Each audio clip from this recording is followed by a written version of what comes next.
তার গোলামি করার জন্য তিনি যে বিধান দিয়েছেন যুগে যুগে আসমানি কেতাবের মাধ্যমে আমাদের সময় সর্বশেষ কেতাব আল কোরআনের যে বিধান তিনি দিয়েছেন, এই বিধান যারা মেনে চলবে তারা আল্লাহ তাআলার সন্তুষ্টি অর্জন করে জান্নাতে যেতে পারবে।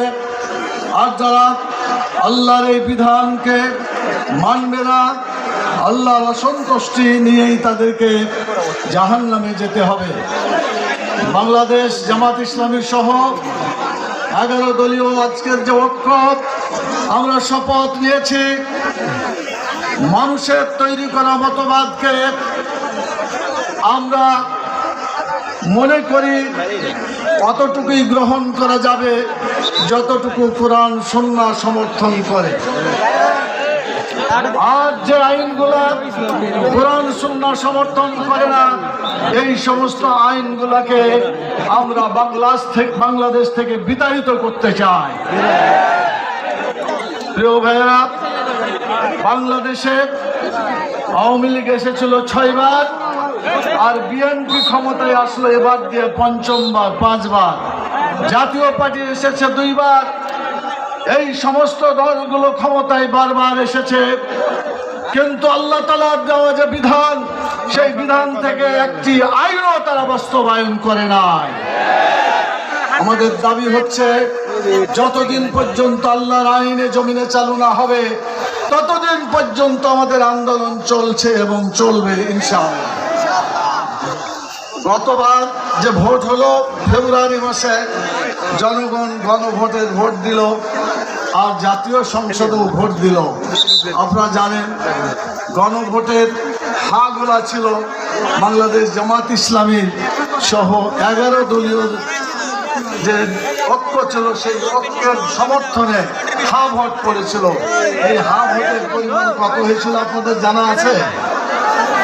4,80,00,000 প্রায় ভোট পড়েছে। আর না ভোটের পক্ষে যারা প্রচারণা চালিয়েছিল তারা বর্তমান সরকারি দল। কথা ঠিক কিনা বলে?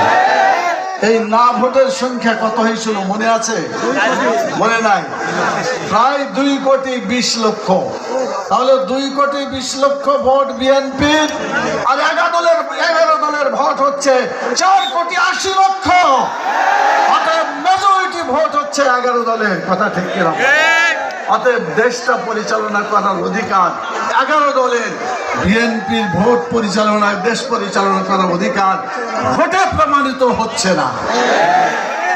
আমরা দেখলাম যে হঠাৎ গণনা করার সময় রাত্রি 8টা থেকে 10টা প্রায় জায়গা থেকে 2 ঘন্টা ভোট গণনা বন্ধ হয়ে গেল।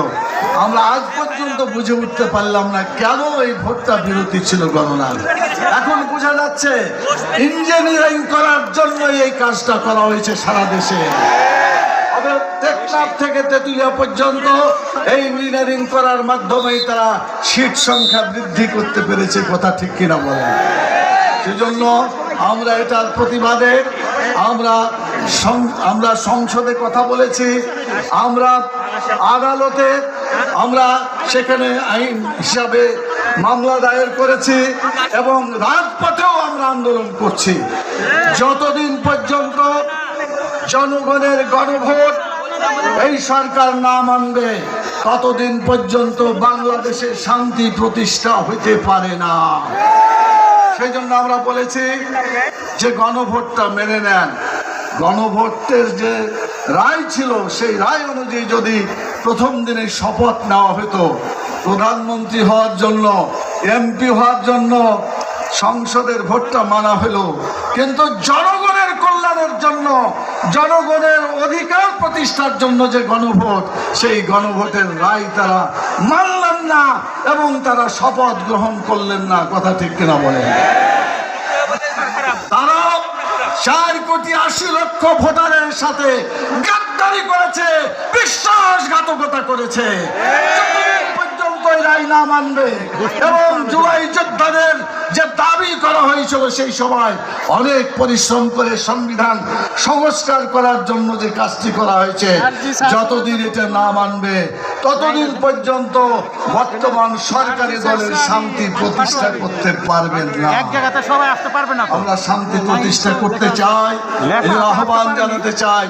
সময় এখনো আছে, দেশটাকে আর বেশি উত্তপ্ত না করে আসুন আমরা সংবিধান সংস্কার করার কাজটি গণভোটের রায়টি মেনে নিয়ে আমরা আমাদের দেশটাকে এগিয়ে নিয়ে যাই। ইতিমধ্যে আমরা প্রমাণ করেছি আমরা ভালো কাজে সহযোগিতা করতে চাই, মন্দ কাজে বিরোধিতা করতে চাই। আমরা তা অতীতে দেখিয়েছি, কথা ঠিক কিনা বলে? বিগত তেলের সমস্যা যখন হলো তখন সরকারের পক্ষ থেকে কমিটি গঠনের প্রস্তাব এসেছিল এবং আমাদের পক্ষ থেকে সেই কমিটির সদস্য দেওয়া হয়েছিল। এই কমিটি গঠন করে যখন সরকারি দল এবং বিরোধী দল একমত পোষণ করে দেশের কল্যাণের জন্য কাজ করার সিদ্ধান্ত গ্রহণ করেছে, দেশে তেলের সমস্যা চলে গিয়েছে। আমি বলতে চাই, যদি আজকে সংবিধান সংস্কারের যে কথা আমরা বলছি সরকার যদি এটা মেনে নেয়, আমরা বিশ্বাস করি ওই তেলের সমস্যা দূরের মতো বাংলাদেশের যে রাজনৈতিক সমস্যা, যে জটিলতা চলছে, এটাও দূর হয়ে যাবে ইনশাআল্লাহ এবং জনগণ শান্তিতে বসবাস করতে পারবে। প্রিয় ভাইয়েরা, আমি কথা লম্বা করতে চাই না। আমি জাতীয় সংসদে একটা প্রস্তাব দিয়েছিলাম, আপনাদের মনে আছে। বাংলাদেশে সব আইন দেখা শেষ হয়ে গেছে, কিন্তু ইসলামী আইন আসে নাই। এই ইসলামী আইন জনগণের প্রাণের দাবি। সেই জন্য আমি বলেছিলাম জাতীয় সংসদে যারা মাদ্রাসায় শিক্ষিত আলেম আছেন তাদেরকে নেন এবং আমাদের দেশের যতগুলা সেক্টর আছে, মাযহাব আছে, মানে এই সমস্ত মাযহাবী আলেম তাদেরকে নেন এবং বাংলাদেশ জমিয়তে আহলে হাদিস থেকেও আপনারা আলেম নেন। এই আলেমদেরকে ঐক্যবদ্ধ করে তাদের মতামতে তারা যে কোরআন সুন্নাহর আইন প্রতিষ্ঠা করার পরামর্শ দেয়, আসুন কোরআন সুন্নাহর সেই আইন বাংলাদেশে প্রতিষ্ঠা করে দুনিয়ার কল্যাণ অর্জন করি আর আখিরাতের কল্যাণ আমরা অর্জন করব ইনশাআল্লাহ। সেদিকে আমি আহ্বান জানিয়ে আরেকটি কথা বলে শেষ করতে চাই। প্রিয় ভাইয়েরা, আমরা জানি না আমাদের জীবন কখন শেষ হবে, যে কোনো সময় শেষ হয়ে যাবে। আল্লাহ তাআলা যারা নির্বাচিত হয়েছে তাদের সম্পর্কে কোরআনে একটি আয়াত, সূরা হজের 41 নম্বর আয়াত আল্লাহ বলে দিয়েছেন, আল্লাযীনা ইম্মাক্কানাহুম ফিল আরদ আকামুস সালাত ওয়া আতাউজ যাকাত ওয়া আমারু বিল মারুফ ওয়া নাহাউ আনিল মুনকার। যখন তাদেরকে ভূখণ্ডে তাদেরকে ক্ষমতা দেওয়া হবে, কোন জায়গার যখন তারা দায়িত্ব পাবে, তখন তারা 4টা কাজ করে তাদের দায়িত্ব পালন করবে। 1 নম্বর কাজ হচ্ছে দেশে নামাজ চালু করে মানুষের চরিত্র সুন্দর করে দিতে হবে। আল্লাহ তাআলা বলেছেন, ইন্নাস সালাতা তানহা আনিল ফাহশাই ওয়াল মুনকার। নামাজ চালু দেশের মানুষ ভালো হয়ে যাবে ইনশাআল্লাহ। অতএব এই নামাজের আইন চালু করতে হবে। যাকাত চালু করে ক্ষুধা, দারিদ্র, বেকারত্ব বাংলাদেশ থেকে মুছে ফেলতে হবে। যদি আজকে যাকাত ভিত্তিক অর্থনীতি প্রতিষ্ঠা করা হয়, সুদকে বিতাড়িত করা হয়, আল্লাহর নামে অর্থনীতি চালু করা হয়, আমি বিশ্বাস করি আমাদের দেশে ক্ষুধা, দারিদ্র, বেকারত্ব আর একটুও থাকবে না ইনশাআল্লাহ।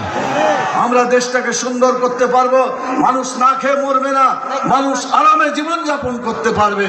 সেই জন্য যাকাত চালু করে মানুষের অর্থনীতিকে সুন্দর করে দিতে হবে।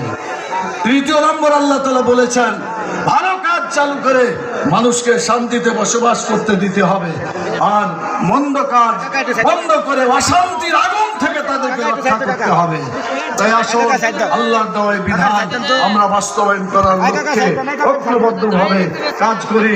আপনারা প্রথমে সরকারি দল যদিও শরীয়তে আইনের বিশ্বাস করেনি বলে বলছিল, কিন্তু পরবর্তী পর্যায়ে নির্বাচনের আগে বলেছে যে আমরা শরীয়তের বিরুদ্ধে কোনো আইন রচনা করব না। বলেছে না, বলে নাই? অতএব আপনারা যদি শরীয়তের বিরুদ্ধে না থাকেন আর আমরা শরীয়তের আইন চাই, অতএব আমাদের মধ্যে কোনো বিরোধ নাই।